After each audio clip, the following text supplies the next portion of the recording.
Welcome back. ಎಲ್ಲ ಹೇಗಿದ್ದೀರಾ? I hope ನೀವೆಲ್ಲ ತುಂಬ ಚೆನ್ನಾಗಿದ್ದೀರಾ ಅಂತ ಭಾವಿಸ್ತಿದ್ದೀನಿ. ನಾನು ಸಹ ತುಂಬ ಚೆನ್ನಾಗಿದ್ದೀನಿ ಫ್ರೆಂಡ್ಸ್. ನನ್ನ ಇವತ್ತಿನ ಈ ವಿಡಿಯೋ ಯಾವ ವಿಷಯದ ಬಗ್ಗೆಪ್ಪ ಅಂತ ಹೇಳಿದ್ರೆ, ಸೊ ನೀವು ಮನೇಲಿ ಇರುವಂಥ ವಸ್ತುಗಳನ್ನ ಉಪಯೋಗಿಸ್ಕೊಂಡು ಯಾವ ಥರ ನಿಮ್ಮ ಸ್ಕಿನ್ನ ವೈಟನಿಂಗ್ ಮಾಡಬೇಕಂತ ಹೇಳಿ ಒಂದು ವಿಡಿಯೋ ಮಾಡ್ತಾ ಇದ್ದೀನಿ. ಸೊ ಎಲ್ಲರೂ ಕೊನೆ ತನಕ ವಿಡಿಯೋನ ನೋಡಿ, ಎಲ್ಲೂ ಸ್ಕಿಪ್ ಮಾಡೋಕ್ಕೆ ಹೋಗ್ಬಿಡಿ. ಮತ್ತೆ ಒಂದು ಏನಂತ ಹೇಳಿದ್ರೆ, ನೀವೇನಾದರೂ ನನ್ನ ಚಾನಲ್ಗೆ ಹೊಸಬರಾಗಿದ್ದರೆ ದಯವಿಟ್ಟು ಚಾನಲ್ಗೆ ಸಬ್ಸ್ಕ್ರೈಬ್ ಮಾಡಿ, ಹಾಗೆ ಸಪೋರ್ಟ್ ಮಾಡಿ ಫ್ರೆಂಡ್ಸ್. ಇಲ್ಲಿ ಮೊದಲಿಗೆ ನೋಡೋದಾದರೆ, ನೀವು ಯಾವುದಾದ್ರೂ ಒಂದು ಫಂಕ್ಷನ್ ಅಟೆಂಡ್ ಮಾಡಬೇಕಾಗಿರುತ್ತೆ ಇಮಿಡಿಯೇಟ್ಲಿ ಅಲ್ವಾ. ಆ ಸಮಯದಲ್ಲಿ ನೀವು ಪಾರ್ಲರಿಗೆ ಹೋಗೋದಕ್ಕೆ ಆಗೋದಿಲ್ಲ ಕಾರಣಾಂತರಗಳಿಂದ. ಮತ್ತು ಕೆಲವೊಬ್ಬರಿಗೆ ಸ್ಕಿನ್ನು ತುಂಬ ಸೆನ್ಸಿಟಿವ್ ಇರುತ್ತೆ.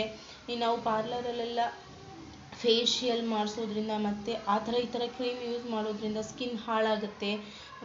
ಸ್ಕಿನ್ನಲ್ಲಿ ಪಿಂಪಲ್ಸ್ ಹೇಳುವಂಥ ಸಾಧ್ಯತೆ ಇರುತ್ತೆ ಆಯಿಲಿ ಸ್ಕಿನ್ ಇದ್ದವರಿಗೆ. ಅಂಥವರಿಗೆಲ್ಲ ನಾವು ಮನೇಲೇ ಇರುವಂಥ ನ್ಯಾಚುರಲ್ ವಸ್ತುಗಳನ್ನ ಉಪಯೋಗಿಸ್ಕೊಂಡು ಯಾವ ಥರ ಸ್ಕಿನ್ ವೈಟನಿಂಗ್ ಮಾಡಬೇಕಂತ ಹೇಳಿ, ಓಕೆನಾ ಫ್ರೆಂಡ್ಸ್. ಈ ಸ್ಕಿನ್ ವೈಟನಿಂಗ್ ಮಾಡೋದಕ್ಕೆ ಮನೇಲೇ ಇರುವಂಥ ನ್ಯಾಚುರಲ್ ವಸ್ತುಗಳು ಯಾವ್ಯಾವ ಬೇಕಂತ ಹೇಳಿದ್ರೆ ಫ್ರೆಂಡ್ಸ್, ಫಸ್ಟ್ ಒಂದು ಮೊಸರು ಬೇಕು, ಮತ್ತು ಕಡಲೆ ಹಿಟ್ಟು, ಮತ್ತು ಕೊಬ್ಬರಿ ಎಣ್ಣೆ. ಫ್ರೆಂಡ್ಸ್ ಇಲ್ಲಿ ಮೇಯ್ನ್ ತಿಳ್ಕೊಳ್ಳಿ ಏನಂತ ಹೇಳಿದ್ರೆ, ಕಡಲೆ ಹಿಟ್ಟಲ್ಲಿ ಫ್ರೆಂಡ್ಸ್ ಅನೇಕ ಆಯುರ್ವೇದಿಕ ಶಕ್ತಿ ಇರುತ್ತೆ. ಅದರಿಂದ ನಿಮ್ಮ ಸ್ಕಿನ್ಗೆ ಯಾವುದೇ ಥರ ಎಫೆಕ್ಟ್ ಆಗೋದಿಲ್ಲ. ಮತ್ತು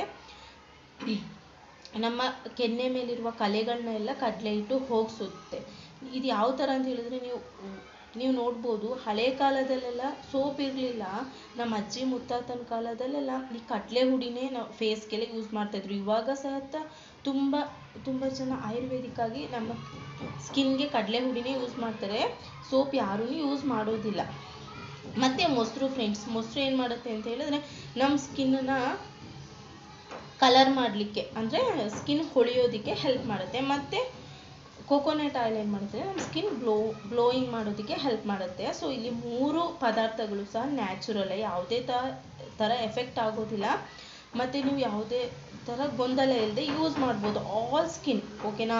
ನೀವು ಆಯಿಲ್ ಸ್ಕಿನ್ ಇದೆ, ಮತ್ತು ನನ್ನ ಸ್ಕಿನ್ ತುಂಬ ಸೆನ್ಸಿಟಿವ್ ಇದೆ, ಎಂತಾದರೂ ಯೂಸ್ ಮಾಡಿದ್ರೆ ಗುಳ್ಳೆಗಳಾಗುತ್ತೆ ಅಂತ ಯೋಚನೆ ಮಾಡೋಕ್ಕೆ ಹೋಗಬೇಡಿ. ಇದು ಯೂಸ್ ಮಾಡಿ, ಯಾವುದೇ ಥರ ತೊಂದರೆ ಬರೋದಿಲ್ಲ, ಓಕೆನಾ.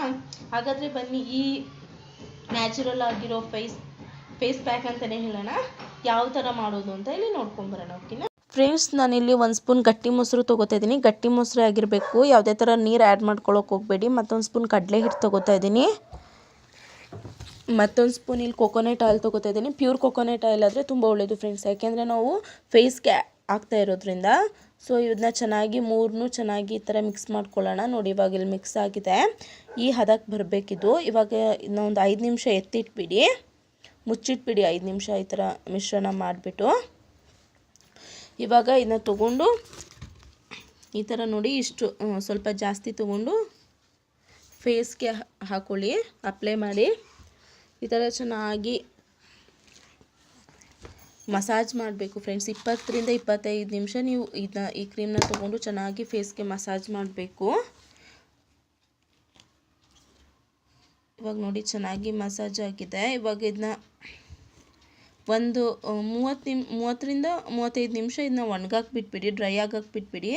ಇವಾಗ ನೋಡಿ ಚೆನ್ನಾಗಿ ಡ್ರೈ ಆಗಿದೆ. ಇದನ್ನ ಇವಾಗ ನೀವು ಸ್ವಲ್ಪ ತಣ್ಣೀರು ಹಾಕ್ಕೊಂಡು ಚೆನ್ನಾಗಿ ವಾಶ್ ಮಾಡ್ಕೊಳ್ಳಿ ಫ್ರೆಂಡ್ಸ್, ಓಕೆನಾ.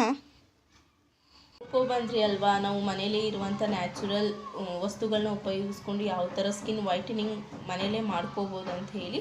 ಸೊ ನೀವು ಸಹ ಟ್ರೈ ಮಾಡಿ. ಮತ್ತು ಒಂದು ಫ್ರೆಂಡ್ಸ್, ಈ ಫೇಸ್ ಪ್ಯಾಕ್ ಹಾಕಿರ್ತಿಲ್ಲ, ಫೇಸ್ ಪ್ಯಾಕ್ ಹಾಕಿ ಒಂದು 20 ರಿಂದ 25 ನಿಮಿಷ ಆದಮೇಲೆ ತೊಳೆದಾದ್ಮೇಲೆ ನೀವೇನು ಮಾಡಬೇಕಂತ ಹೇಳಿದ್ರೆ, ಯಾವುದೇ ಥರ ಬೇರೆ ಕ್ರೀಮ್ ಫೇಸ್ಗೆ ಆ್ಯಡ್ ಮಾಡಬೇಡಿ. ಯಾವುದಾದ್ರು ಒಳ್ಳೆ ಮಾಯಿಶ್ಚರೈಸರ್ ಕ್ರೀಮ್ನ ಅಪ್ಲೈ ಮಾಡಿ ಒಂದು 15 ನಿಮಿಷ ಬಿಟ್ಬಿಟ್ಟು ಏನು ಮೇಕಪ್ ಮಾಡ್ಕೋತೀರಾ ಮಾಡ್ಕೊಳ್ಳಿ. ಯಾವುದೇ ಥರ ಎಫೆಕ್ಟ್ ಆಗೋದಿಲ್ಲ ಫ್ರೆಂಡ್ಸ್, ಓಕೆನಾ. Thank you. ಎಲ್ಲ ಟ್ರೈ ಮಾಡ್ತೀರಾ ಅಂತ ಅಂದ್ಕೊಂಡಿದ್ದೀನಿ. ಇನ್ನಷ್ಟು ಹೊಸ ವಿಡಿಯೋದೊಂದಿಗೆ ನೆಕ್ಸ್ಟ್ ಬರ್ತೀನಿ. Thanks for watching, bye.